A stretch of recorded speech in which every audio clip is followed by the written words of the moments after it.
اعوذ باللہ من الشیطان الرجیم بسم اللہ الرحمن الرحیم۔ سورہ زمر کی آیت نمبر 68 ہے۔ اللہ رب العالمین کا فرمان ہے وَنُفِخَ فِي الصُّورِ، اور سور میں پھونک مار دی جائے گی، فَصَعِقَ، تو بے ہوش ہو جائے گا، من فی السماوات، جو آسمانوں میں ہے، ومن فی الارض، اور جو زمین میں ہے، الا، مگر، من شاء اللہ، جسے اللہ چاہے گا، ثم، پھر، نفخ، پھونک ماری جائے گی، فیہ، اس میں، اخری، دوسری مرتبہ، فاذا ہم، تو اچانک وہ سارے، قیام، کھڑے ہو کر، ینظرون، دیکھ رہے ہوں گے۔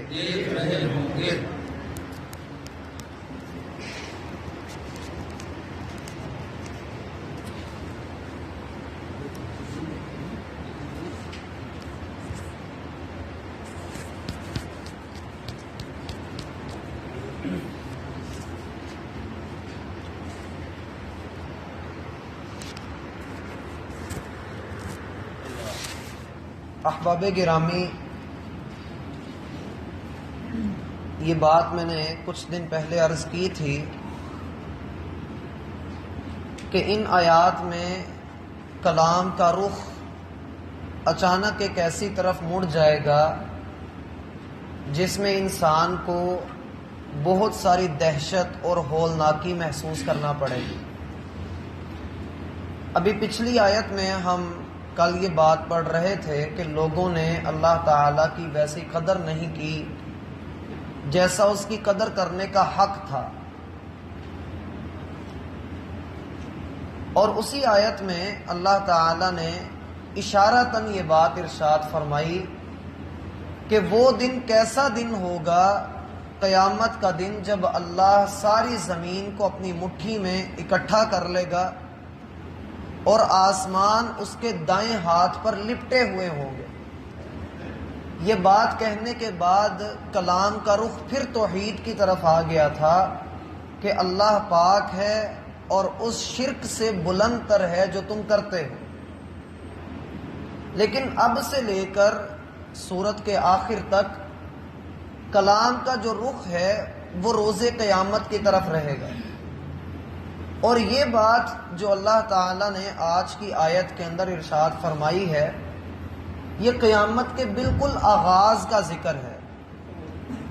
اور قیامت کا دن ایک ایسا دن ہے کہ جس دن اللہ تعالیٰ ارشاد فرماتے ہیں ان زلزلۃ الساعۃ شیء عظیم، قیامت کا جھٹکا، قیامت کا زلزلہ بہت بڑی شے ہے۔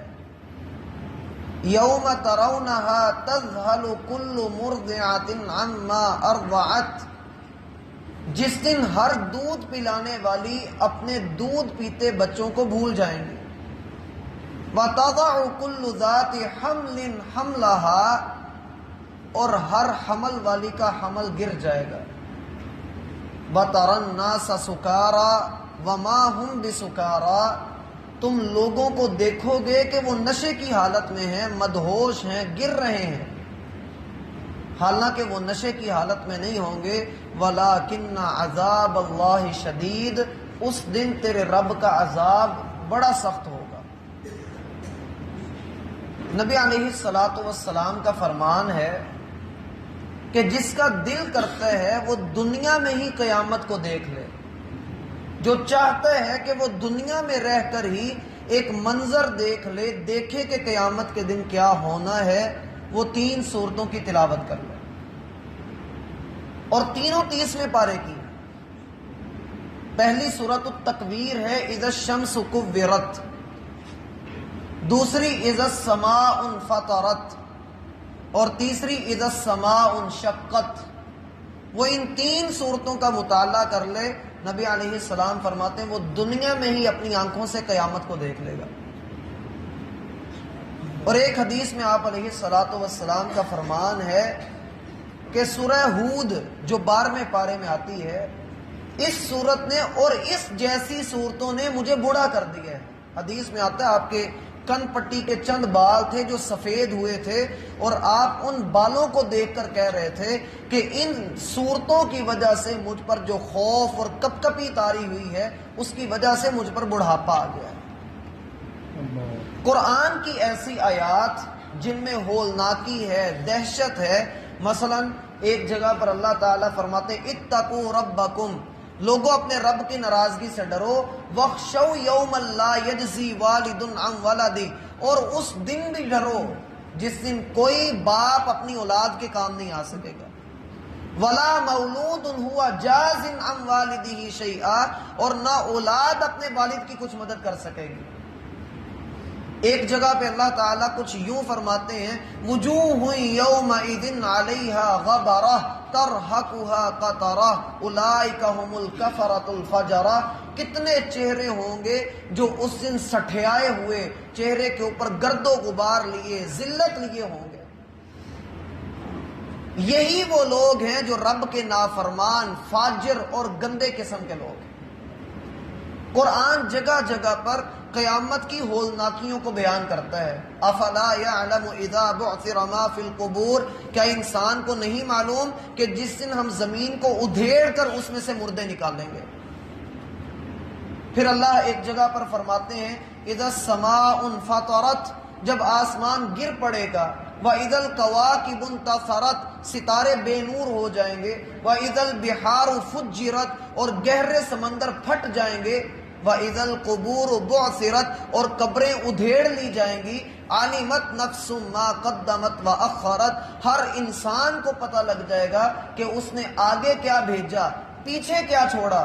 یا ایھا الانسان، اے بندے، ما غرک بربک الکریم، رب کے بارے میں کون سی چیز تجھے دھوکے میں ڈال کر رکھتی ہے۔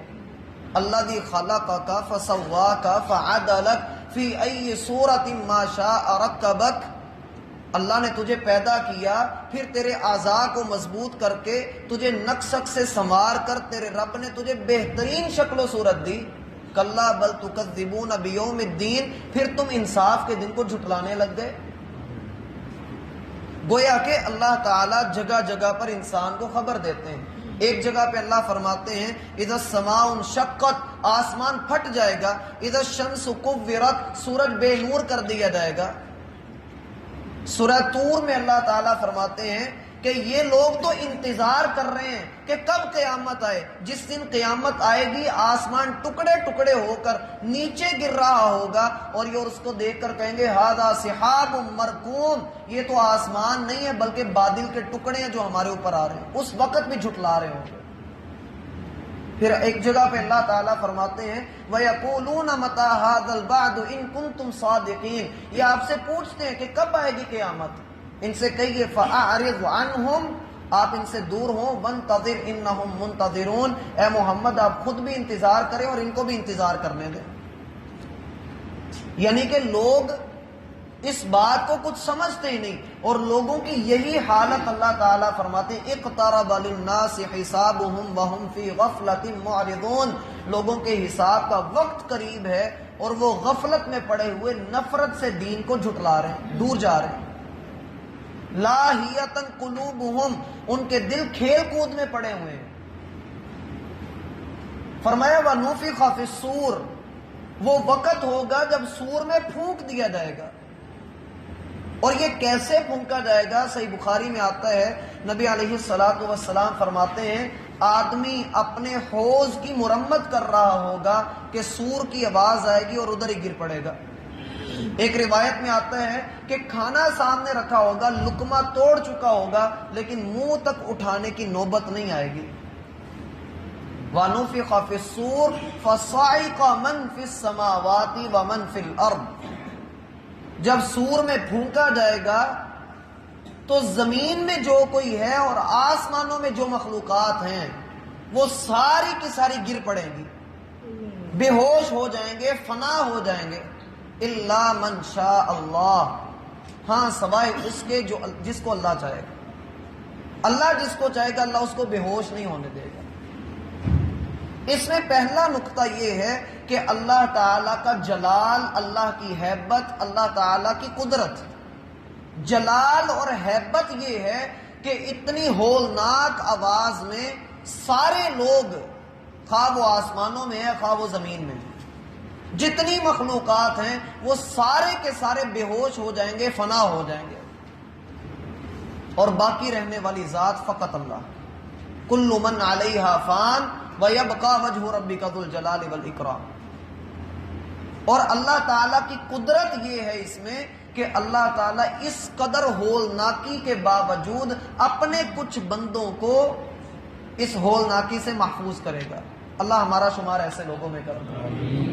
نبی علیہ الصلوۃ والسلام فرماتے ہیں اس من شاء اللہ کی تفسیر صرف ایک حدیث میں آئی ہے، اور اس میں بھی اللہ کے رسول صلی اللہ علیہ وآلہ وسلم نے یہ بات ارشاد فرمائی، آپ نے فرمایا کہ قیامت والے دن جب دوسری بار سور پھونکا جائے گا، میں اٹھایا جاؤں گا، سب سے پہلے میں اٹھوں گا، سب سے پہلے ہوش مجھے آئے گا، تو میں اٹھ کر دیکھوں گا کہ موسیٰ علیہ السلام اللہ تعالیٰ کے عرش کے پایوں میں سے ایک پائے کو تھامے ہوئے ہیں۔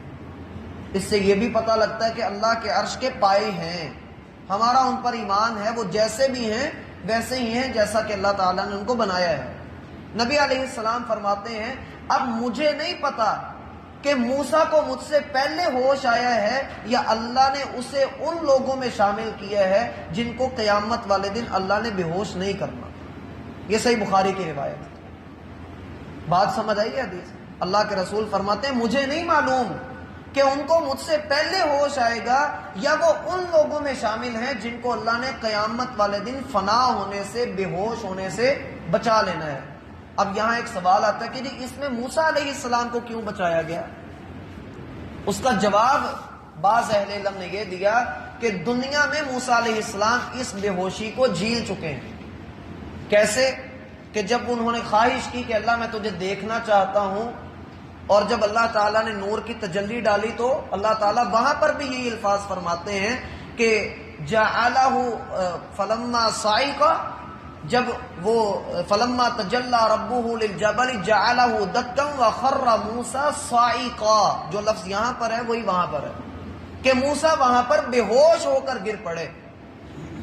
فلما افاق، جب رب نے ان کو دوبارہ سے اٹھایا، قال اسلمت، اس نے اٹھ کر کہا کہ اللہ میں تجھ پر ایمان لاتا ہوں اور میں ایمان لانے والوں میں شامل ہوتا ہوں۔ تو اس وجہ سے ممکن ہے کہ اللہ تعالیٰ ان کو نجات دیں، یا ہو سکتا ہے کہ اللہ کے رسول سے پہلے ان کو ہوش آ جائے، یا ہو سکتا ہے کہ ان کو ان لوگوں میں شامل ہی نہ کیا گیا ہو۔ اب یہ کون لوگ ہیں؟ قرآن ایک جگہ پر کہتا ہے وَيَوْمَ يُنفَخُ فِي الصُّورِ فَفَزِعَ مَن فِي السَّمَاوَاتِ وَمَن فِي الْأَرْضِ إِلَّا مَن شَاءَ اللَّهُ۔ قیامت والے دن جب سور پھونکا جائے گا تو زمین و آسمان میں جو کچھ ہے وہ سارے گھبرا جائیں گے سوائے ان لوگوں کے جن کو اللہ چاہے گا۔ اب بعض اہل علم نے کہا کہ اس سے مراد نبی ہیں، لیکن نبی تو نہیں آتے، صحیح بخاری میں آتا ہے اللہ کے رسول فرماتے ہیں میں ہوش میں آؤں گا، میں اٹھوں گا سب سے پہلے۔ بعض نے کہا شہداء ہیں، تو شہداء کی دلیل کوئی بھی نہیں۔ بعض نے کہا اللہ کے بڑے مقرب بندے، بڑے مقرب فرشتے ہیں، لیکن ان ساری باتوں کی کوئی دلیل نہیں، ان ساری باتوں کی کوئی ایک بھی دلیل نہیں، اللہ ہی بہتر جانتا ہے۔ ہاں قیامت والے دن کچھ لوگ ایسے ہوں گے ضرور جن کو اللہ تعالیٰ اس گھبراہٹ سے محفوظ کرے گا۔